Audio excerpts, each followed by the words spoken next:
Une délégation du Commonwealth a séjourné au Togo jusqu'au 24 juin dernier. Elle a rencontré le gouvernement, la société civile et des organisations de la presse dont le PPT. Il a été essentiellement question de la place qu'occupent les médias dans la politique gouvernementale du Togo.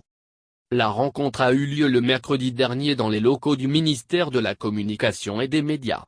Elle a réuni entre autres les représentants du Conseil national de la presse togolaise, CONAP, l'Observatoire togolais des médias, OTM, l'Association togolaise de la presse privée en ligne, ATOPEL, et le patronat de la presse togolaise, PPT.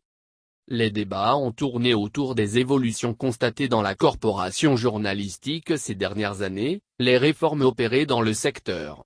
Les hôtes ont aussi recueilli l'avis de leurs interlocuteurs sur la presse togolaise. La mission a voulu savoir l'état de la liberté presse au Togo actuellement, a révélé Isidore Akolor, le président du PPT. Avant de détailler, on leur a fait savoir qu'il y a eu beaucoup d'efforts avec le nouveau code de la presse. Aussi, on leur a fait part des derniers événements qui ont alimenté la vie de la presse au Togo et qui ont fragilisé cette liberté. Ce sont des décisions qui ont refroidi les ardeurs de la liberté de presse. Akolor ajoute que les organisations de presse ont fait comprendre à la délégation du Commonwealth que s'il y a possibilité de revoir certaines sanctions infligées récemment à certains médias comme par exemple le retrait de récépissé du journal de l'Independent Express.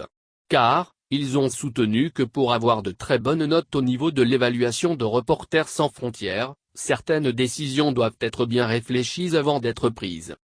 La mission nous a écoutés et a apprécié ces échanges. On espère que cela contribuera à faire adhérer le pays à l'organisation. Et ce sera une bonne chose pour nous tous, a positivé le président du PPT. Notons que la délégation du Commonwealth s'est entretenue avec le gouvernement, des acteurs de la société civile, certains partis politiques, les membres de de la Cour constitutionnelle et de la Cour suprême, de la CENI, et de la CNDH.